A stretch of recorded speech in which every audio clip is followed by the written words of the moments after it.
This is One-on-One.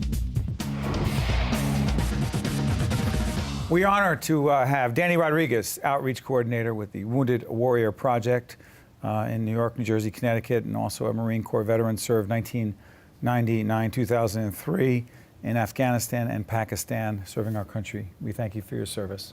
Thank you for having me. It's a pleasure to be here.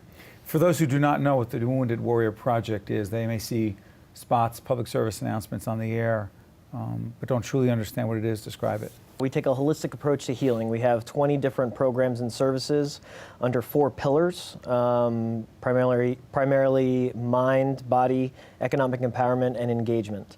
So we take a holistic approach to healing our service members and working with them and their family members. Returning veterans need a lot, and some of them need different things. Absolutely. What is needed the most? I think support and engagement. Oftentimes, give me an example of what that means. Well, so a lot of these men and women, they're sort of getting forced out of the military because of injuries that they may have sustained while serving their country.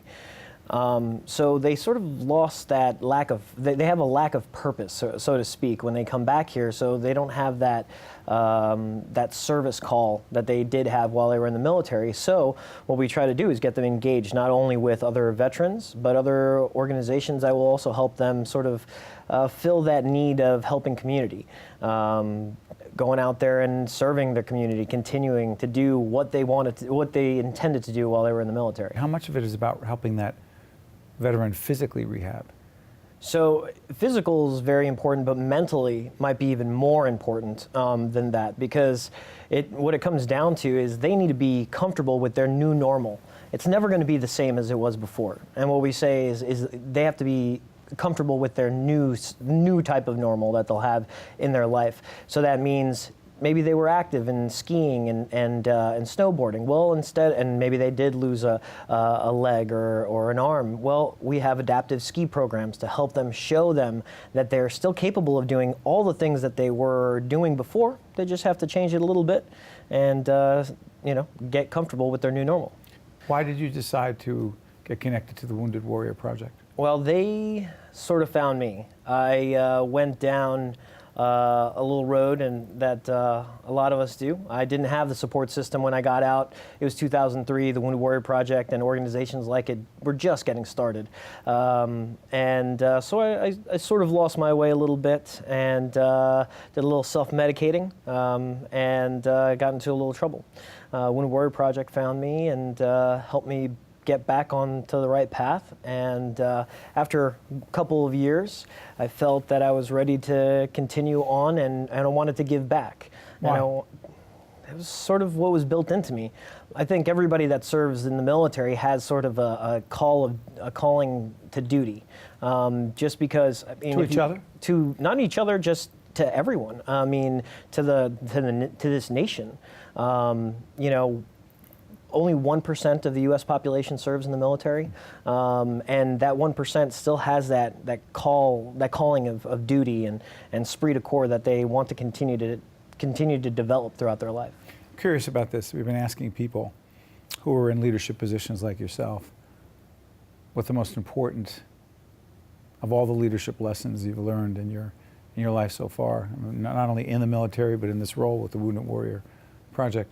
What would you say the most important leadership lesson that you've learned so far is? I would say Semper Gumby. So Semper Gumby, in the Marine Corps, Semper Fidelis, always faithful. Semper Gumby, meaning just like Gumby, you have to be flexible. And that rings true in the Wounded Warrior Project. We have over 20 different programs, but a saying that we have inside is that every program is a pilot.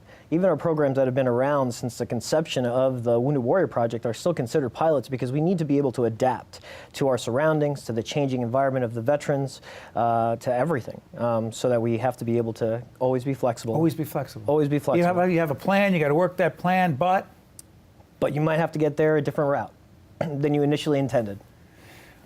What's the TRACK program? track programs. It's one of our marquee programs, very unique to any service organization out there. It's a education program, unlike any other, where we actually relocate veterans that are interested in pursuing higher level education to one of two locations at this point, Jacksonville, Florida, or San Antonio, Texas. And they'll go through a cohort, with a cohort of fellow men, women, a group of servicemen and women that have served in combat. It's for combat veterans that maybe want to get back into that education line and need a little bit of help along the way. So it's sort of a military boot camp, so to speak, of education. So they get out, they have learned new learning techniques, new studying habits, and they learn how to sort of progress through that education piece of their life. You know, there are veterans watching right now. There are now family members of veterans, you know, who care very much about them. What advice would you have for them right now? Utilize all the resources that you have available to you. If you're utilizing just one organization, you're failing yourself. There's organizations all over that deal with multitude different aspects of your life. Wounded Warrior Project, I might be a little bit biased, I feel is the best one, but definitely utilize all the resources that are out there for you. And finally, 30 seconds left. We had your website up throughout the entire program. Those of us who want to help, we can contribute money. Absolutely, you can contribute money. You don't even need to contribute money. Just cards saying thank you. I mean, any little bit helps, and these servicemen and women really do appreciate it. We say thank you to you and all of those who have served our country proudly and bravely, and everything you do every day. Thank you, Danny. Thank you. Thank you for having me. Appreciate it. Thank you. One-on-One with Steve Adubato has been a production of the Caucus Educational Corporation, celebrating over 25 years of broadcast excellence. Funding for this edition of One-on-One with Steve Adubato has been provided by PNC Bank, Holy Name Medical Center, Berkeley College, QualCare Inc., the Russell Berry Foundation, Cone Resnick, and by the Ohlendorf Center. Transportation provided by Airbrook Limousine, serving the metropolitan New York, New Jersey area. One-on-One with Steve Adubato has been produced in partnership with St. Joseph's Healthcare System. I'm Taiwan Join, Berkeley College, class of 2011, Assistant General Manager, Vera Wang. Kate Hickey, class of 2006, Project Manager at Trocarico Architecture and Design. Sal Frasina, class of 2009, Chief Construction Inspector, Con Edison. Tracy Mondale, class of 2010, Sales Space Manager, PepsiCo. From different walks of life, our students succeed in different ways. Yet their first step is exactly the same: Berkeley College.